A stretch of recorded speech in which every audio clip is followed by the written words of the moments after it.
This one. Friend of the program, Pepe Cuenca, whom I did beat in our Banter Blitz Cup match earlier this year. Feels like an eternity ago.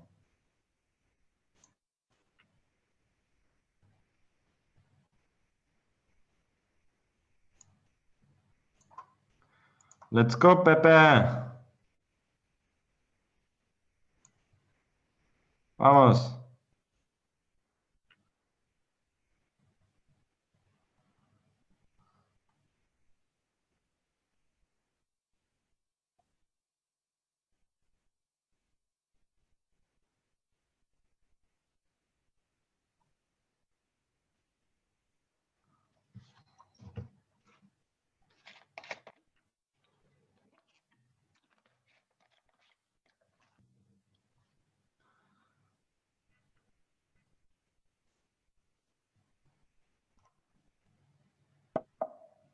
Oh, there we go. He's here. Let's face him with a Sicilian. Probably not the wisest choice, but who cares, right? H3 will go B5, showing little to no care. Bishop E7 and G6. I think this is not considered to be great, but then again, who cares? Knight FD7, I suppose. Bishop G7 was running into E5.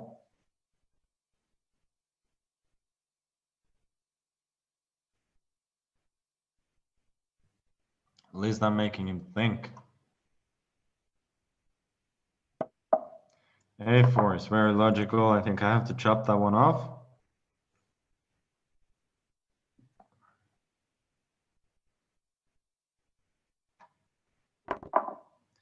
Knight A4 and then Bishop G7. If I can just continue or finish my development here, as I think I more or less have, then my position will be quite sound. There is a weakness on A6, but I don't think it's too terrible. And besides that,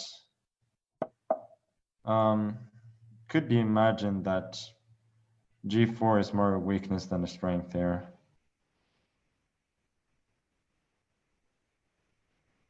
I think we'll go Rook B8, attacking B2 while we have the chance.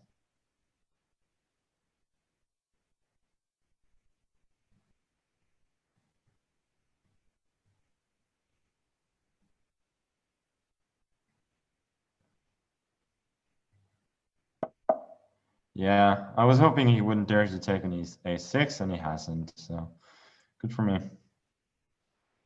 We'll take and then take on B2, I think. It seems to me my position is somewhat better now.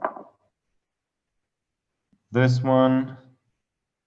Oh, he's laying a nasty trap.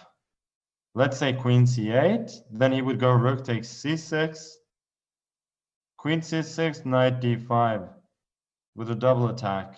Knight takes E7 mate and also threatening my queen, Rook on B2, and I don't think both of those can be defended against. So I need to thread a bit carefully. And I think we'll do that by going Bishop B7 back.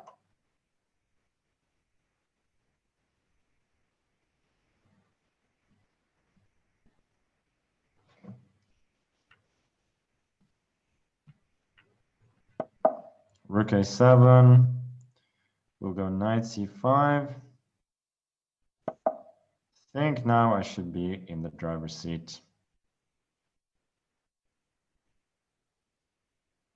There's Knight D5 now attacking the Rook, but I think I'll just take on C2 with the Rook. Everything's protected and it looks fine.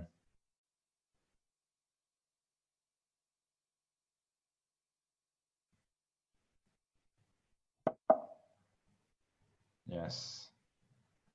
I'll take that one.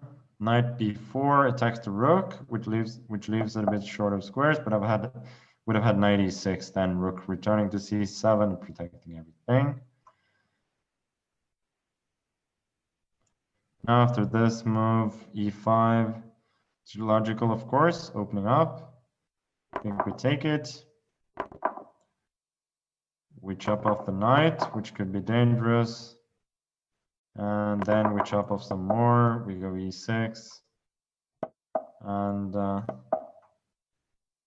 I think here I have a considerable positional advantage, as well as an extra pawn, so I should be able to win this, at least in practice. And now we have a little tactic. Rook e4. I didn't see rook d1 though. It was a bit unfortunate, but in general, I should win. Speaking of little tactics, I think knight h3 works. King g2, there's rook f4. King g3, we go rook f6 back. Saving the knight. Knight f2, there's rook d2, so we need to be a bit careful. So we go knight f4 instead. Bishop f3, h6, and everything's protected. Now it should be plain sailing. Knight g6, regrouping. Now we bring the other rook, rook b3 with decisive threats. And that's game over. Okay. Good. I think a fairly decent game there. No atrocious blunders and fairly reasonable strategy.